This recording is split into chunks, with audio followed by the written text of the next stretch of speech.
नमस्कार। पिछले कुछ समय में मुझे एक दो बार टीवी 9 भारतवर्ष देखने का मौका मिला है। नॉर्मली भी युद्धों और मिसाइलों पर आपका बहुत फोकस होता है।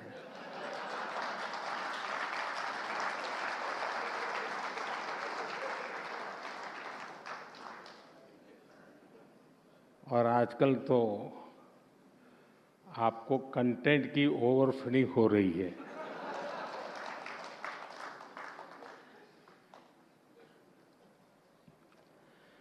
बड़े बड़े देश टीवी 9 को इतना सारा कंटेंट देने पर तुले हुए हैं लेकिन ऑन अ सीरियस नोट, आज विश्व जिन गंभीर परिस्थितियों से गुजर रहा है वो अभूतपूर्व है और बेहद गंभीर है। और इन स्थितियों के बीच आज टीवी 9 नेटवर्क ने विचारों का एक बेहद महत्वपूर्ण मंच बनाया है। आज इस समिट में आप सभी इंडिया एंड द वर्ल्ड इस विषय पर चर्चा कर रहे हैं। मैं आप सबको बधाई देता हूं, इस समिट के लिए अपनी शुभकामनाएं देता हूं, सभी अतिथियों का अभिनंदन करता हूं। साथियों, आज जब दुनिया कॉन्फ्लिक्ट के कारण उलझी हुई है, जब इन कॉन्फ्लिक्ट के दुष्प्रभाव पूरी दुनिया पर दिख रहे हैं, तब इंडिया एंड द वर्ल्ड की बात करना बहुत ही प्रासंगिक है। भारत आज वो देश है जिसकी अर्थव्यवस्था तेजी से आगे बढ़ रही है। 2014 के पहले की स्थितियों के पीछे छोड़ करके आज भारत एक नए आत्मविश्वास के साथ आगे बढ़ रहा है। अब भारत चुनौतियों को टालता नहीं है, बल्कि चुनौतियों से टकराता है।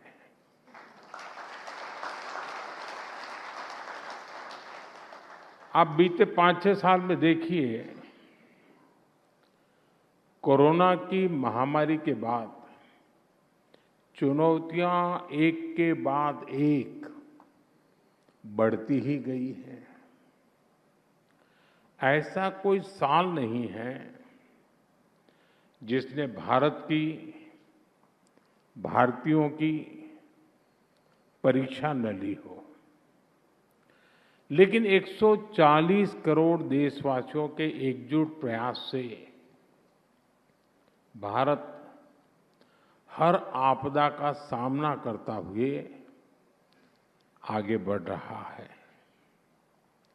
इस समय युद्ध की परिस्थितियों में भी भारत की नीति और रणनीति देखकर,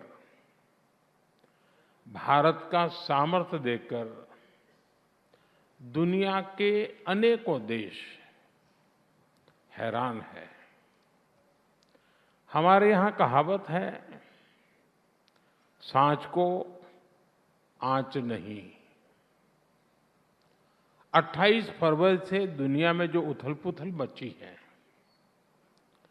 इन कठोर विपरीत परिस्थितियों में भी भारत प्रगति के, विकास के, विश्वास के संकल्प के साथ आगे बढ़ रहा है। इन 23 दिनों में भारत ने अपनी रिलेशनशिप बिल्डिंग कैपेसिटी दिखाई है, डिसीजन मेकिंग कैपेसिटी दिखाई है और क्राइसिस मैनेजमेंट कैपेसिटी दिखाई है। साथियों, आज जब दुनिया इतने सारे खेमों में बंटी हुई है, भारत ने अभूतपूर्व और अकल्पनीय ब्रिजेस बनाए हैं। गल्फ से लेकर ग्लोबल वेस्ट तक, ग्लोबल साउथ से लेकर पड़ोसी देशों तक भारत सभी का ट्रस्टेड पार्टनर है। कुछ लोग पूछते हैं हम किसके साथ हैं, तो उनको मेरा जवाब यही है कि हम भारत के साथ हैं।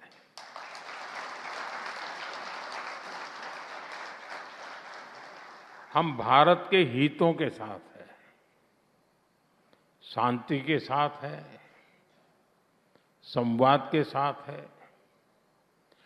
साथियों, संकट के इसी समय में जब ग्लोबल सप्लाई चेन डगमगा रही है, भारत ने डाइवर्सिफिकेशन और रेजिलियंस का मॉडल पेश किया है।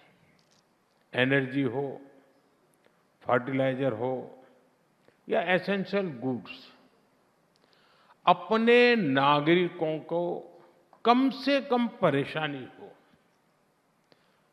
इसके लिए भारत ने निरंतर प्रयास किया है और आज भी कर रहे हैं। साथियों, जब राष्ट्रनीति ही राजनीति का मुख्य आधार हो, तब देश का भविष्य सर्वोपरि होता है। लेकिन जब राजनीति में व्यक्तिगत स्वार्थ हावी हो जाता है, तब लोग देश के फ्यूचर के बजाय अपने फ्यूचर के बारे में सोचते हैं। आप जरा याद कीजिए, 2004 से 2010 के बीच क्या हुआ था। तब कांग्रेस सरकार के समय पेट्रोल, डीजल और गैस की कीमतों का संकट आया था और तब कांग्रेस ने देश की नहीं बल्कि अपनी सत्ता की चिंता की। उस वक्त कांग्रेस ने 1,48,000 करोड़ रुपए के ऑयल बॉन्ड जारी किए थे और प्रधानमंत्री मनमोहन सिंह जी ने खुद कहा था कि वो आने वाली पीढ़ी पर कर्ज का बोझ डाल रहे हैं।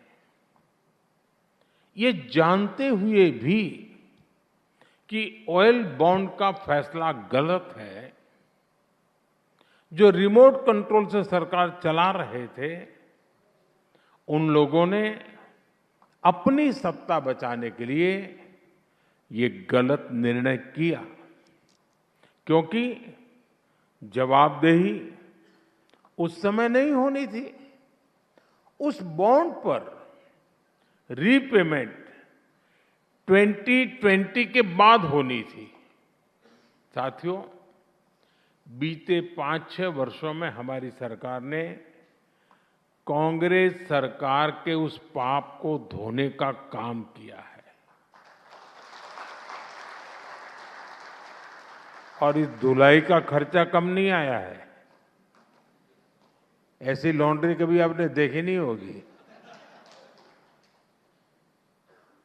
1,48,000 करोड़ रुपए की जगह देश को 3 लाख करोड़ रुपए से अधिक की पेमेंट करनी पड़ी, क्योंकि इसमें ब्याज भी जुड़ गया था। यानी हमने करीब करीब 2 गुनी राशि चुकाने के लिए मजबूर हुए।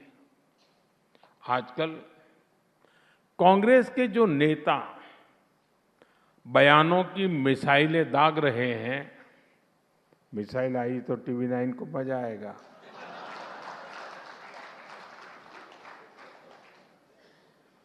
उनकी इस विषय का जिक्र आते ही बोलती बंद हो जाती है। साथियों, पश्चिम एशिया में बनी परिस्थितियों पर मैंने आज लोकसभा में अपना वक्तव्य दिया है। दुनिया में जहां भी युद्ध हो रहे हैं, वो भारत की सीमा से दूर है, लेकिन आज की व्यवस्थाओं में कोई भी देश युद्धों से, दुष्प्रभाव से दूर रहे, ऐसा संभव नहीं होता। अनेक देशों में तो स्थिति बहुत गंभीर हो चुकी है और इन हालातों में हम देख रहे हैं कि राजनीतिक स्वार्थ से भरे कुछ लोग, कुछ दल संकट के इस समय में भी अपने लिए राजनीतिक अवसर खोज रहे हैं। इसलिए मैं टीवी9 के मंच से फिर कहूंगा, ये समय संयम का है, संवेदनशीलता का है। हमने कोरोना महासंकट के दौरान भी देखा है, जब देशवासी एकजुट होकर संकट का सामना करते हैं तो कितने सार्थक परिणाम आते हैं। इसी भाव के साथ हमें इस युद्ध से बनी परिस्थितियों का सामना करना है। साथियों, दुनिया की हर उथल-पुथल के बीच भारत ने अपनी प्रगति की गति को भी बनाए रखा है। अगर मैं 28 फरवरी को युद्ध शुरू होने के बाद बीते 23 दिनों का ही ब्यौरा दूं, तो पूरब से पश्चिम तक, उत्तर से दक्षिण तक देश में हजारों करोड़ के डेवलपमेंट प्रोजेक्ट्स का काम हुआ है। दिल्ली मेट्रो रेल के महत्वपूर्ण कॉरिडोर्स का लोकार्पण, सिलचर का हाई स्पीड कॉरिडोर का शिलान्यास, कोटा में नए एयरपोर्ट का शिलान्यास, मदुरई एयरपोर्ट को इंटरनेशनल एयरपोर्ट का दर्जा देना, ऐसे अनेक काम बीते 23 दिनों में ही हुए हैं। बीते एक महीने के दौरान ही औद्योगिक विकास को गति देने के लिए भव्य स्कीम को मंजूरी दी गई है। इसके तहत देश भर में 100 plug and play industrial park विकसित किए जाएंगे। देश में small hydro power development scheme को भी हरी झंडी दी गई है। इससे आने वाले वर्षों में 1500 मेगावाट नई हाइड्रो पावर कैपेसिटी जोड़ी जाएगी। इसी दौरान जल जीवन मिशन को साल 2028 तक बढ़ाने का निर्णय लिया गया है। किसानों के हित में भी अनेक बड़े निर्णय लिए गए हैं। बीते एक महीने में ही पीएम किसान सम्मान निधि के तहत 18,000 करोड़ रुपए से अधिक सीधे किसानों के खाते में ट्रांसफर किए गए हैं। और जो हमारे एमएसएमईज हैं, जो हमारे निर्यातक हैं, उनके लिए भी करीब 500 करोड़ रुपए के राहत पैकेज की भी घोषणा की गई है। ये सारे कदम इस बात का प्रमाण है कि विकसित भारत बनाने के लिए देश कितनी तेज गति से काम कर रहा है। साथियों, मैनेजमेंट की दुनिया में एक सिद्धांत कहा जाता है, what gets measured gets managed. लेकिन मैं इसमें एक और बात जोड़ना चाहता हूं, what gets measured gets improved और अल्टीमेटली गेट्स ट्रांसफॉर्म्ड। क्योंकि आकलन जागरूकता पैदा करता है, आकलन जवाबदेही तय करता है और सबसे महत्वपूर्ण आकलन संभावनाओं को जन्म देता है।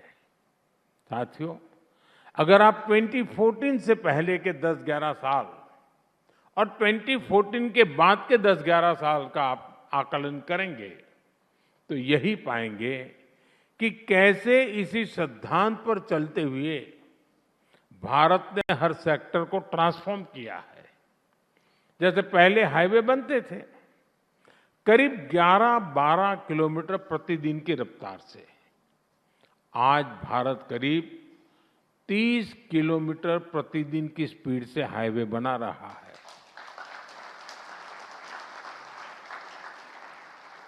पहले पोर्ट्स पर शिप का टर्न अराउंड टाइम 5-6 दिन का होता था, आज वही काम करीब करीब 2 दिन से भी कम समय में पूरा हो रहा है। पहले स्टार्टअप कल्चर के बारे में चर्चा ही नहीं होती थी। 2014 से पहले हमारे देश में 400-500 स्टार्टअप्स ही थे। आज भारत में 2 लाख से ज्यादा रजिस्टर्ड स्टार्टअप्स हैं। पहले मेडिकल एजुकेशन में सीटें भी सीमित थी, करीब 50-55 हजार एमबीबीएस सीट थी, आज ये बढ़कर 1.25 लाख से ज्यादा हो चुकी है। पहले देश के बैंकिंग सिस्टम से भी करोड़ों लोग बाहर थे। देश में सिर्फ 25 करोड़ के आसपास ही बैंक अकाउंट थे, वहीं जनधन योजना के माध्यम से 55 करोड़ से ज्यादा बैंक अकाउंट खुले हैं। पहले हमारे देश में एयरपोर्ट्स की संख्या भी 70 से कम थी, आज एयरपोर्ट्स की संख्या भी बढ़कर 160 से ज्यादा हो चुकी है। साथियों, पहले भी योजनाएं तो बनती थी, लेकिन आज फर्क है, आज परिणाम दिखते हैं। पहले गति धीमी थी, आज भारत फास्ट ट्रैक पर है। पहले संभावनाएं भी अंधकार में थी, आज संकल्प सिद्धियों में बदल रहे हैं। इसलिए दुनिया को भी ये संदेश मिल रहा है कि ये नया भारत है, ये अपने विकास के लिए कोई कोर कसर बाकी नहीं छोड़ रहा है। साथियों, आज हमारा प्रयास है कि अतीत में विकास का जो असंतुलन पैदा हो गया था उसको अवसरों में बदला जाए। अब जैसे हमारा पूर्वी भारत है, हमारा पूर्वी भारत संसाधनों से समृद्ध है। दशकों तक वहां जिन्होंने सरकारें चलाई हैं, उनकी उपेक्षा ने पूर्वी भारत के विकास पर ब्रेक लगा दी थी। अब हालत बदल रहे हैं। जिस असम में कभी गोलियों की आवाज सुनाई देती थी, आज वहां सेमीकंडक्टर यूनिट बन रही है। ओडिशा में सेमीकंडक्टर से लेकर पेट्रोकेमिकल्स तक अनेक नए नए सेक्टर का विकास हो रहा है। जिस बिहार में 6-7 दशक में गंगा जी पर एक बड़ा पुल बन पाया था, उस बिहार में पिछले 1 दशक में 5 से ज्यादा नए पुल बनाए गए। यूपी में कभी कट्टा मैन्युफैक्चरिंग की कहानियां कही जाती थी, आज यूपी मोबाइल फोन मैन्युफैक्चरिंग में दुनिया में अपनी पहचान बना रहा है। साथियों, पूर्वी भारत का एक और बड़ा राज्य पश्चिम बंगाल है। पश्चिम बंगाल एक समय में भारत के कल्चर, एजुकेशन, इंडस्ट्री और ट्रेड का हब होता था। बीते 11 वर्षों में केंद्र सरकार ने पश्चिम बंगाल के विकास के लिए बड़ी मात्रा में निवेश किया है, लेकिन दुर्भाग्य से आज वहां एक ऐसी निर्मम सरकार है जो विकास पर ब्रेक लगाकर बैठी है। टीवी 9 बांग्ला के जो दर्शक हैं वो जानते हैं कि बंगाल में आयुष्मान योजना पर निर्मम सरकार ने ब्रेक लगाया हुआ है। पीएम सूर्यघर मुफ्त बिजली योजना पर ब्रेक लगाया हुआ है। पीएम आवास योजना पर ब्रेक लगाया हुआ है।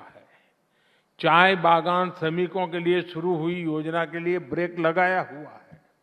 यानी विकास और जनकल्याण से ज्यादा प्राथमिकता निर्मम सरकार अपने राजनीतिक स्वार्थ को दे रही है।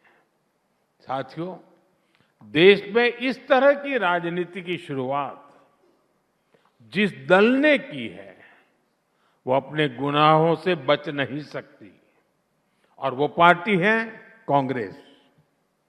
कांग्रेस पार्टी की राजनीति का एक ही लक्ष्य रहा है, किसी भी तरह विकास का विरोध। और कांग्रेस ये तब से कर रही है जब मैं गुजरात में था। गुजरात में वर्षों तक जनता ने हमें आशीर्वाद दिया तो कांग्रेस ने उस जनादेश को स्वीकार नहीं किया। उन्होंने गुजरात की छवि पर सवाल उठाए, उसकी प्रगति को कटघरे में खड़ा किया और जब यही विश्वास पूरे देश में दिखाई दिया तो कांग्रेस का विरोध भी रीजनल से नेशनल हो गया। साथियों, जब राजनीति में विरोध विकास के विरोध में बदल जाए, जब आलोचना देश की उपलब्धियों पर सवाल उठाने लगे, तब यह सिर्फ सरकार का विरोध नहीं रह जाता, यह देश की प्रगति से असहज होने की मानसिकता बन जाती है। आज कांग्रेस इसी मानसिकता की गुलाम बन चुकी है। आज स्थिति यह है कि देश की हर सफलता पर प्रश्न उठाया जाता है, हर उपलब्धि में कमी खोजी जाती है और हर प्रयास के असफल होने की कामना की जाती है। कोविड के समय देश ने अपनी वैक्सीन बनाई तो कांग्रेस ने उस पर भी संदेह जताया। मेक इन इंडिया की बात हुई तो कहा गया कि यह सफल नहीं होगा। बब्बर शेख कर इसका मजाक उड़ाया गया। जब देश में डिजिटल इंडिया अभियान शुरू हुआ तो उसका मजाक उड़ाया गया। लेकिन हर बार यह कांग्रेस का दुर्भाग्य और देश का सौभाग्य रहा कि भारत ने हर चुनौती को सफलता में बदला। आज भारत दुनिया की सबसे बड़ी वैक्सीनेशन ड्राइव का उदाहरण है। भारत डिजिटल पेमेंट्स में दुनिया का अग्रणी देश है। भारत मैन्युफैक्चरिंग और स्टार्टअप में नई ऊंचाइयों को छू रहा है। साथियों, लोकतंत्र में विरोध जरूरी होता है, लेकिन विरोध और विद्वेष के बीच एक रेखा होती है। सरकार का विरोध करना लोकतांत्रिक अधिकार है, लेकिन देश को बदनाम करना यह कांग्रेस की नीयत पर सवाल खड़ा करता है।